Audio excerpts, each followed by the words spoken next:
Y ahora los confidenciales.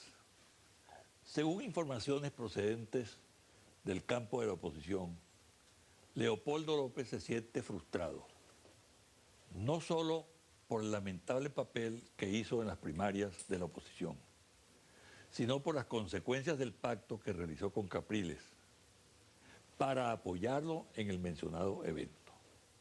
Posteriormente, no se han materializado las promesas de Capriles. De las ofertas que le hicieron sobre alcaldías y gobernaciones, nada se ha concretado hasta ahora. La compatriota que me informó sobre los montones de basura en el Parque Generalísimo Francisco de Miranda insiste en su denuncia en los siguientes términos. Comillas, no descansaré para que nuestro parque esté en manos de gente que realmente quiera a la naturaleza y a este proceso. De nuevo las mismas denuncias respecto al grado de abandono de nuestro pulmón vegetal.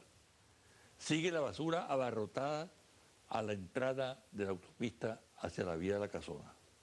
Ahora, para completar el espectáculo deprimente, un camión Mack recolector de basura fue estacionado justo a la entrada porque está dañado por falta de repuesto.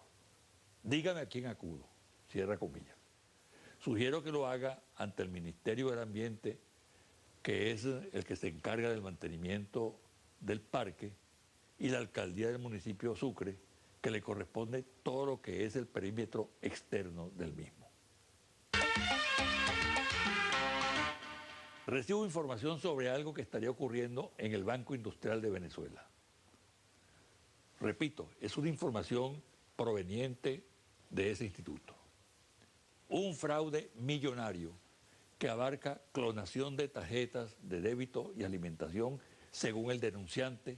Ya el 6CPC y Sudeban adelantan investigaciones. El texto de la denuncia está a la orden de la directiva del banco y de los organismos que realizan la investigación. Joseph Stiglitz, Premio Nobel de Economía, y uno de los economistas más respetados del mundo, expresó recientemente su crítica al Fondo Monetario Internacional, cuyas políticas considera que han causado resultados desastrosos en el mundo.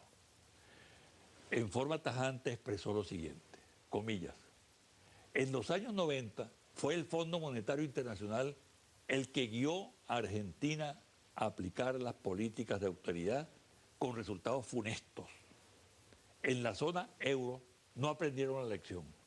Ahora de nuevo Europa debería prestar atención a lo que sucede en Sudamérica, cuya situación económica y social contrasta con lo que pasa en ese continente. Cierra comillas.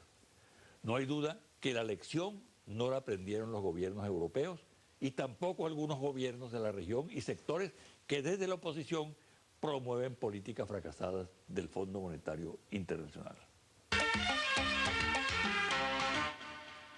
Numerosos pensionados denuncian no haber recibido los beneficios acordados del plan Mi Casa Bien Equipada.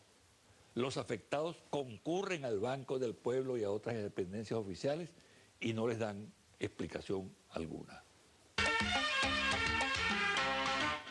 Varias publicaciones inglesas confirman que las fuerzas especiales británicas están asistiendo y entrenando a grupos opuestos al presidente sirio. El patrón que se utiliza es similar al empleado en Libia, donde las fuerzas de las SAD británicas estaban en el terreno antes de la intervención militar de la OTAN. El comandante del portaaviones italiano Garibaldi lo confirmó en una exposición hecha a oficiales de diferentes naciones que realizan cursos en Italia. Informes confidenciales indican que las fuerzas especiales británicas mantienen estrecho contacto con miembros del llamado Ejército Libre de Siria, FSA, siglas en inglés, Brazo Armado del Consejo Nacional Sirio. Es altamente preocupante el clima de violencia que se vive en la Universidad de Carabobo. Pero a esta situación, que se traduce en agresiones personales, asesinatos e inseguridad generalizada en sus instalaciones, hay que agregar el fuerte entramado y el poder que ha logrado la corrupción, que se expresa en la ausencia de auditorías confiables, en el extraño aumento de la plantilla estudiantil sin soporte académico, ya que el motor de dichos ingresos es la venta grosera de cupos.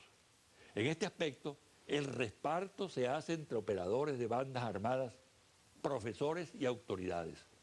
¿Por qué no actúan las fuerzas sanas que hay en la Universidad de Carabobo?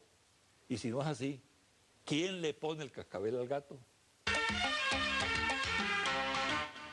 Formalmente, el mandato de la MUD, Mesa de Unidad Democrática, concluyó al día siguiente de las elecciones primarias de la oposición. Por cierto, me han informado que desde el 13, es decir, al día siguiente de las elecciones, la MUD no se ha vuelto a reunir. A partir de ese momento, 13 de febrero, no es que el organismo se disuelva, pero sí pasa a un segundo plano. Y el protagonismo lo tiene el candidato presidencial Capriles Radosky y el comando de campaña. Precisamente, debido a esta circunstancia, la conformación del comando de campaña pasó a ser motivo de arduas discusiones en la alianza opositora. De nuevo, en ese escenario, se reactivaron las tensiones entre Acción Democrática y Primero Justicia.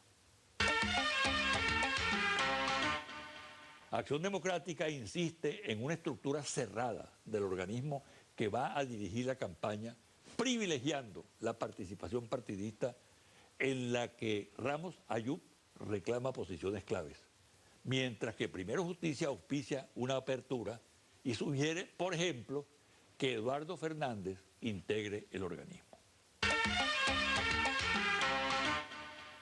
Familias de la clase media estafadas por empresas inmobiliarias consideran que los acuerdos firmados por la banca fueron una trampa y mencionan, entre otros casos, el de un banco privado, ya que los respectivos instrumentos fueron redactados por asesores del banco y miembros de la asociación bancaria, a lo cual se opuso Movida, es decir, movimiento que ha adelantado la lucha reivindicativa de los afectados.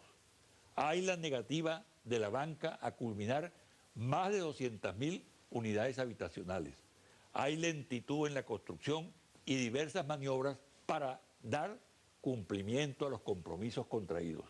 Información expuesta con precisión y debidamente documentada en un informe que me fue enviado y que está a la orden de los organismos competentes para su consideración. El ex dictador argentino Jorge Rafael Videla declaró recientemente a una revista española, desde la prisión donde está recluido por crímenes de lesa humanidad y ahora por la causa que le fue abierta por robo sistemático de bebés nacidos de madres prisioneras durante la dictadura, que había tenido una buena relación con el empresariado y con la Iglesia Católica. Comillas, dijo el ex dictador lo siguiente: los empresarios colaboraron y cooperaron con nosotros, cierro comillas. Y dijo más adelante, comillas, en cuanto a la Iglesia Católica, hubo una relación excelente, muy cordial, muy sincera, cierra comillas. No hay por qué extrañarse por lo dicho por el genocida argentino actualmente preso, ya que ese ha sido prácticamente el mismo comportamiento de las cúpulas empresariales y de la Iglesia Católica en América Latina. Recibo una denuncia de los teques que pongo a la orden de los organismos competentes. Dice así, comillas, se corre la voz aquí en los teques que en las instalaciones del ANEX, en el sector El Rincón, volverán a instalar cooperativas de telas. Dios santo, por favor, no permitan eso. Ya eso fue una tragedia para la salud de los moradores de los teques, cuando allí funcionaba LANEX. Fueron afectados severamente con asma crónica niños y adultos. Confidencial al cierre. El actual subsecretario asistente para asuntos hemisféricos de los Estados Unidos, Kevin Whitaker, se reunió recientemente con representantes de la Mesa de la Unidad Democrática, MUD, entre otros con Pedro Mario Burelli y Rocío San Miguel, así como dirigentes partidistas, a quienes sin mucho rodeo les manifestó que si la oposición ganaba las elecciones presidenciales del próximo 7 de octubre, los Estados Unidos van a exigir como punto central el embargo total petrolero a Cuba, el fin de la cooperación con dicho país y el desmantelamiento del ALBA. El funcionario norteamericano dice que su intención fue poner esos temas sobre la mesa para pulsar las reacciones.